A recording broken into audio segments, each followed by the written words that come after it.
नमस्कार साथियों, आज हम पेपर 4 के एथिक्स के एक मुद्दे कंसाइंस पर बात कर रहे होंगे।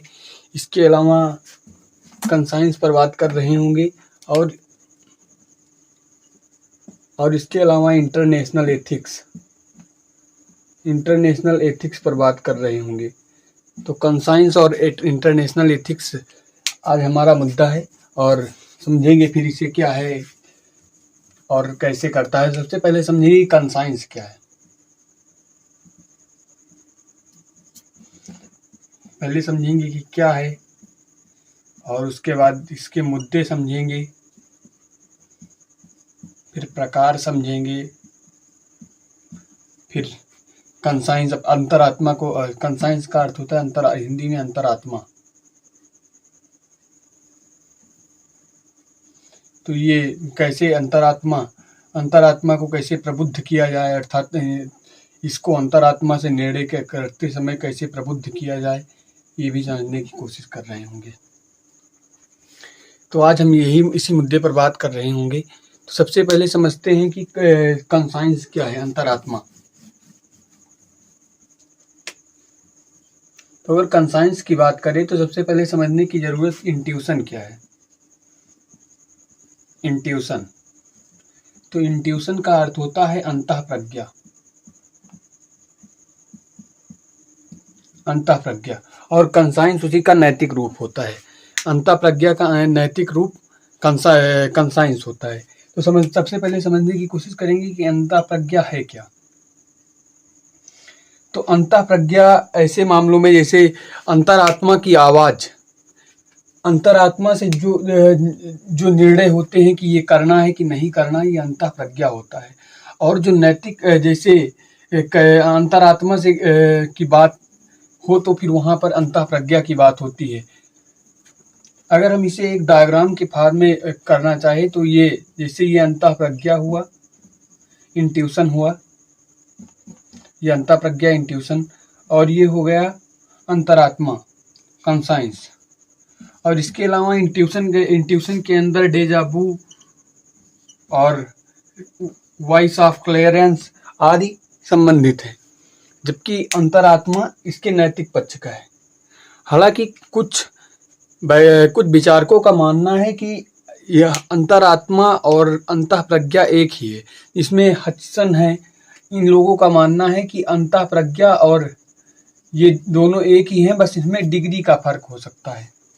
परंतु जो हमें समझना है व्यापक अर्थ में तो यही कि अंतःप्रज्ञा का कंसाइंस एक रूप होता है। तो अब समझेंगे कि अंतरात्मा है क्या, अर्थात कंसाइंस है क्या।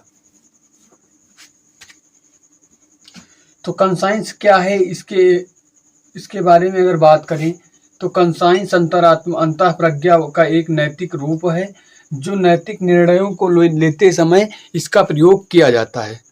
इन्हें इसी फॉर्म में समझना चाहिए। अब समझेंगे कंसाइंस के रूप प्रकार कितने हैं। इसके प्रकार कितने हैं। तो इसमें प्रकार की अगर बात करें तो इसमें एक मुद्दा उठेगा कि कंसाइंस का प्रयोग कैसे हुआ है और निर्णय कितना स्पष्ट है और ये कंसाइंस कितनी प्रशिक्षित है। तो सबसे पहले बात करेंगे कि प्रयोग कैसे हुआ है, फिर निर्णय कितना स्पष्ट है, स्पष्टता को ध्यान दिया जाएगा, और फिर बात करेंगे कि इसे प्रशिक्षित कैसे किया गया है। क्योंकि ऐसा हो सकता है कि अंतरात्मा का एक ही निर्णय पर दो अलग अलग आदमियों की अंतरात्मा अलग अलग निर्णय करे, तो इसलिए आवश्यक है कि इसे प्रशिक्षित करना भी बहुत आवश्यक हो जाता है। तो अगर बात करें कि इसे प्रयोग कैसे हुआ है तो उसके बाद बात करेंगे इसका निर्णय कितना स्पष्ट है और इसे कितना प्रशिक्षित किया गया है। इसे इस प्रकार फिर अगर प्रयोग की बात करें तो प्रयोग में बात करेंगे कि ये त्रुटिविहीन निर्णय थे या त्रुटिपूर्ण निर्णय थे। तो अगर त्रुटि विहीन निर्णय की बात करें तो ये त्रुटि विहीन निर्णय क्या है, तो समझने की कोशिश करेंगे कि अंतरात्मा के जिस समय निर्णय लिया गया वो केवल उस स्थिति को समझा गया कि नहीं समझा गया, कि केवल नियम को ही लागू कर दिया गया। तो ये सबसे आवश्यक हो जाता है कि जैसे बात करें कि अंतरात्मा कह रही है कि अहिंसा करना पाप है, परंतु अहिंसा ऐसे समय में अहिंसा को मत देखना कि जैसे कोई आदमी है वो किसी प्रकार से बीमार है और उसका इलाज अब नहीं किया जा सकता है, तो उसे यूथेनेसिया का प्रयोग कर उसे मृत्युदंड दे देना चाहिए कि नहीं देना चाहिए। तो ये अंतरात्मा यहाँ पर अहिंसा को ही मत देखे, ये भी देखे कि अहिंसा न करने पर कितना नुकसान होगा, ये भी देखना आवश्यक है। अगर बात करें कि त्रुटिपूर्ण, तो त्रुटिपूर्ण इसका विलोम हो जाएगा कि केवल नियम को लागू किया जाए, न कि स्थितियों और परिस्थितियों को ध्यान दिया जाए। तो यहाँ त्रुटिपूर्ण अंतरात्मा है, त्रुटिपूर्ण अंतरात्मा यहाँ पर बताई जाएगी। और अब आगे बात करें कि इसमें अस्पष्टता कितनी है, अर्थात निर्णय करते समय कितना स्पष्ट है। तो अगर बात करें तो संशय हो या फिर 50=50 या पूर्ण विश्वास,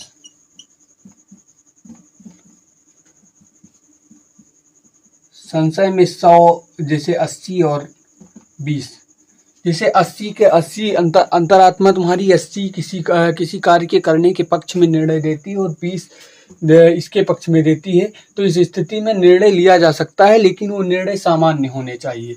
और 50 की स्थिति में अगर अंतरात्मा कह रही है ये कर लिया जाए, ये न कर लिया जाए, और ये 50% का के बराबर दोनों पक्ष बराबर हैं, तो कोशिश करनी चाहिए कि इस स्थिति में निर्णय ना ही लिया जाए तो बेहतर है। और अगर पूर्ण विश्वास है, 100 और 0 का मामला है, तो अंतरात्मा के आधार पर ही काम करना चाहिए। जैसे यहाँ पर महात्मा गांधी को भी कोट्स किया जा सकता है। जैसे गांधी जी ने कहा कि कोई भी नियम और प्रक्रिया चाहे जितनी अच्छी हो, लेकिन अगर अंतरात्मा गवाही नहीं देती है तो उस कार्य को नहीं करना चाहिए। ये गांधी जी का भी अंतरात्मा के विषय में स्टैंड था। और इस प्रकार यहाँ हो गया। अब समझने की कोशिश करेंगे कि अंतरात्मा कितनी प्रशिक्षित थी। तो प्रशिक्षित अंतरात्मा,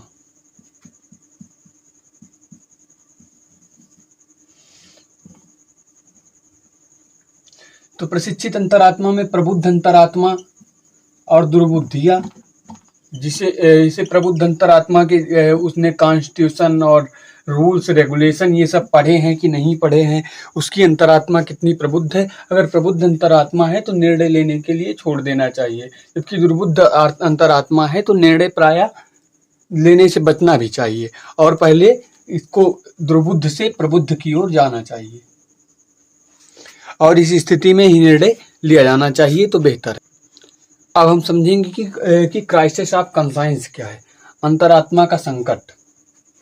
तो अंतरात्मा का संकट कैसे होता है, जैसे निर्णय लेने के बाद कोई गलत कार्य होने की संभावना हो तो क्राइसिस ऑफ कंसाइंस होती है कि हमें ये करना चाहिए कि नहीं करना चाहिए। इसके अलावा निर्णय लेने के बाद में जो पछतावा होता है, जैसे अगर बात करें कि कोई गलत कृत्य के बाद जो गलत कृत्य के बाद बेचैनी होती है, वो क्राइसिस ऑफ कंसाइंस का हिस्सा होता है। इसके अलावा अंतरात्मा का संकट कोई निर्णय लेने के संबंध में है कि इस निर्णय के बाद क्या होगा, तो वो ये स्थिति है। तो यहाँ पर इस स्थिति में क्राइसिस ऑफ कंसाइंस हो जाता है। अब इसके अलावा अगर निर्णय ले लिया गया है तो फिर क्या करना चाहिए, और निर्णय गलत हो तो क्राइसिस ऑफ कंसाइंस तब भी प्रबल होता है। तो उस स्थिति में क्या करना चाहिए, और इसके बाद क्राइसिस ऑफ कंसाइंस में समझेंगे कि पर्सनल लाइफ में क्या होगा, एडमिनिस्ट्रेशन लाइफ में क्या होगा। पर्सनल लाइफ में और एडमिनिस्ट्रेशन लाइफ में। तो अगर पर्सनल लाइफ में क्या करें, पर्सनल लाइफ की बात है तो अगर वह जैसे पर्सनल लाइफ की बात करें तो पर्सनल लाइफ में मूल्य और सिद्धांत से विपरीत जाकर कोई गलत कार्य कर दिया गया हो तो ये पर्सनल लाइफ में क्राइसिस ऑफ कंसाइंस हो जाता है। और एडमिनिस्ट्रेशन लाइफ में जो होता है, जो तुम्हारी जैसे जैसे कोई नियम और विनियम है जो सरकार द्वारा पारित किया गया है, परंतु आपके आपके मूल्य उससे उससे उससे उसके साथ बैठ नहीं रहे हैं, तो उस स्थिति में क्या करना चाहिए? इस स्थिति में भी क्राइसिस ऑफ कंसाइंस का मुद्दा बन जाता है। तो उस स्थिति में क्या करना चाहिए? और कोई निर्णय है जो सुप्रीम कोर्ट द्वारा लिया गया है, उस स्थिति में तुम्हारे मूल्य से वो नहीं बैठ रहा। जैसे वर्तमान समय की अगर बात की जाए तो समलैंगिक विवाह का मुद्दा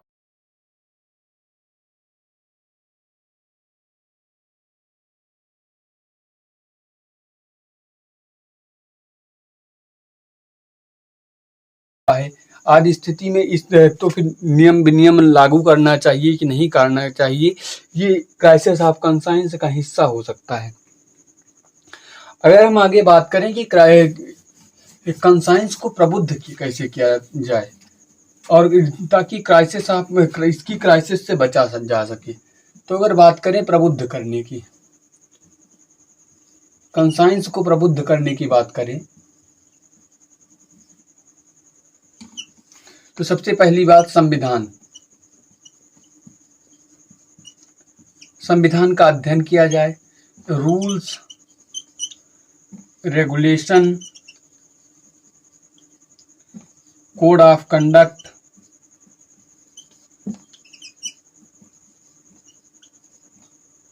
और उसके बाद कोड ऑफ एथिक्स,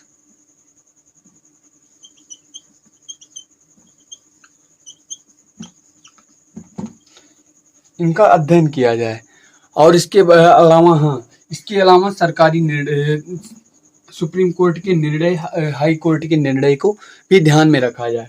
अगर इसके अलावा अध्ययन की बात करें तो अध्ययन में सोशल स्टडी की बात करें तो कुछ किताबें, उपन्यास पढ़ना, कुछ साइकोलॉजिकल किताबें पढ़ना, और उसके बाद सोशियोलॉजी, एंथ्रोपोलॉजी आदि किताबें पढ़कर कंसाइंस को प्रबुद्ध किया जा सकता है। और इस प्रकार कंसाइंस के क्राइसिस से बचा जा सकता है।